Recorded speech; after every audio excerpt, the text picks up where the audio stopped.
Shalom, meus amigos, uma boa noite a todos vocês. A Torá nos ensina que certas pessoas têm um poder muito especial de conferir bênçãos capazes de criar verdadeiros milagres. E você apressadamente vai responder: eu sei, Átila, são os Sadequim, são os justos do povo judeu, esses que levam uma vida santificada, constroem uma conexão com a divindade de tal forma que aquilo que eles proferem, que as palavras que eles proferem, tem efeito muito grande, nós devemos aproveitar. Tanto é assim que qualquer judeu que esteja próximo de um sábio do povo, do nosso povo, não perde a oportunidade de pedir a ele uma bênção, seja por saúde, seja por parnassá, seja por um emprego melhor, né? Todo judeu sabe que esses homens que dedicam sua vida ao serviço do Eterno, né, possuem grande força nas suas palavras. E isso é verdade. É verdade que, sobretudo, os Sadequim, né, pela vida que levam, pelas escolhas que fizeram na sua vida, possuem o poder das suas palavras.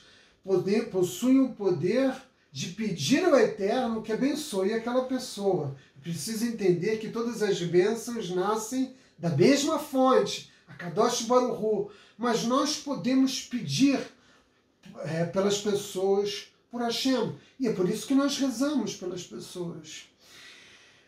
Portanto, embora os justos do nosso povo tenham esse poder, existem pessoas que não precisam levar uma vida tão santificada, que não precisam ser tão justas assim, para também serem capazes de criar milagres com as suas palavras.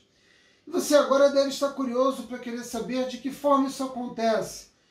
E eu vou contar para vocês uma história impressionante que é real e que vai nos ajudar a entender de que forma uma pessoa é capaz de criar milagres com as suas palavras. Uma pessoa é capaz de proferir uma bênção que cria milagres, né, através das suas ações. E a história começa falando sobre Shimon, um menino de apenas 10 anos, que durante um período de mais de 2 meses vinha demonstrando um comportamento um tanto estranho em sala de aula, porque ele falava sozinho.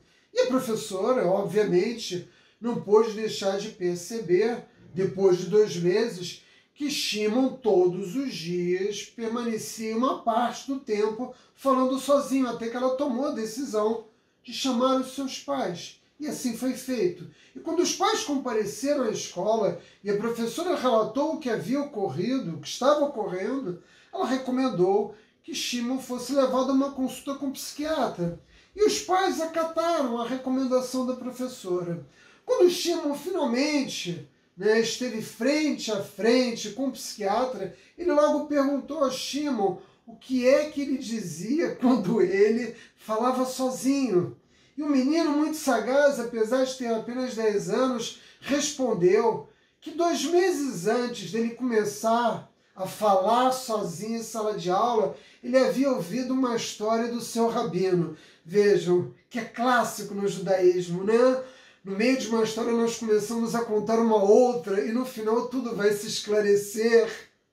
E o rabino então havia contado a Shimon a seguinte história. Havia um casal que estava unido há mais de 15 anos em casamento, mas não havia tido a bênção de ter filhos. E eles já haviam tentado de tudo, mas não podiam ter filhos, até que tomaram a decisão de procurar um grande rabino, para pedir a esse rabino uma bênção que abrisse os portões celestiais para eles poderem finalmente ter um filho. Mas o rabino disse a eles que um milagre como esse só poderia ser alcançado pela bênção proferida por uma pessoa que tivesse sido envergonhada, humilhada e tivesse sido capaz de não responder, que tivesse sido capaz de não se defender, que se tivesse se mantido em silêncio, mesmo diante da vergonha, mesmo diante da humilhação. E disse o rabino que a explicação para isso é muito simples, porque a natureza humana, diante da humilhação e da vergonha, qual é? Sempre nos defendermos. E quando você não se defende e ouve calado a humilhação, você age além da sua própria natureza. E quando o indivíduo age além da sua natureza, Deus realiza por ele também uma bênção que vai além da natureza. Hashem pode mudar a natureza para aqueles que agem além da sua própria natureza. O casal agradeceu a recomendação do rabino, embora não tenha entendido exatamente o que o rabino quis dizer, e se despediram dele. Um ano se passou e eles foram convidados para um casamento, né? E nessa boda, a mãe da noiva não havia sido convidada por uma série de razões que não vem ao caso, mas mesmo assim ela decidiu comparecer para bailar, porque no judaísmo é muito importante, no dia do casamento os homens dançam com o noivo e as mulheres dançam com a noiva. E a mãe foi lá bailar com a sua filha. Contudo, a sua consogra começou a gritar com ela, dizendo: vai-te daqui que você não é bem-vinda.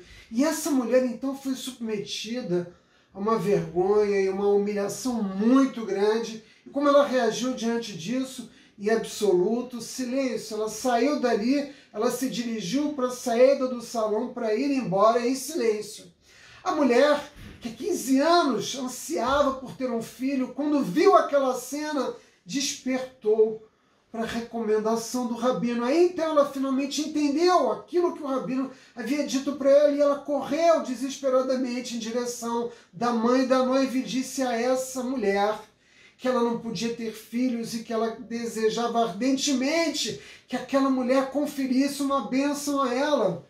E a mãe da noiva disse a ela: mas eu não possuo uma vida tão santa para conferir a você uma bênção que confira a você, né, o milagre de ter um filho. E ela disse: você possui sim, porque você foi envergonhada, você foi humilhada e conseguiu se manter calada. As tuas palavras podem criar milagres. Você não respondeu de volta à humilhação. E a mãe da noiva então, diante da força daquelas palavras, disse a ela: então eu abençoo você, que ainda este ano você vai ter um filho. E assim ocorreu, meus amigos. Naquele mesmo ano, aquela mulher engravidou.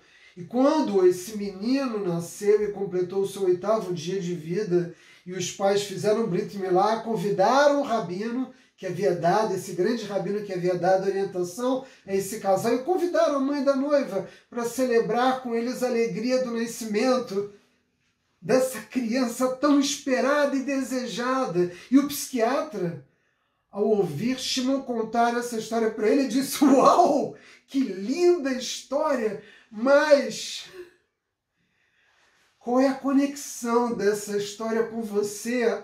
Aonde que você entra nessa história? Em que medida ela diz respeito a você? E Shimon prosseguiu, dizendo para o psiquiatra que todos os dias pela manhã, no início da aula, o rabino colocava no quadro negro o nome de 10 judeus que se encontravam gravemente enfermos e pedia aos seus alunos todos os dias que rezassem pelo pronto restabelecimento da saúde daqueles judeus, homens e mulheres, não importam. E o menino então disse ao psiquiatra: quando eu vi os nomes no quadro, eu memorizava imediatamente e passava a rezar por eles. Ocorre que uma vez que eu memorizava todos esses nomes e passava a proferir os nomes dessas pessoas, meus amigos passavam a me insultar e me insultavam constantemente durante todo o dia. E eu, em vez de respondê-los, rezo proferindo o nome dessas pessoas, já que o meu rabino me garantiu que as minhas palavras podem criar milagres. Vai.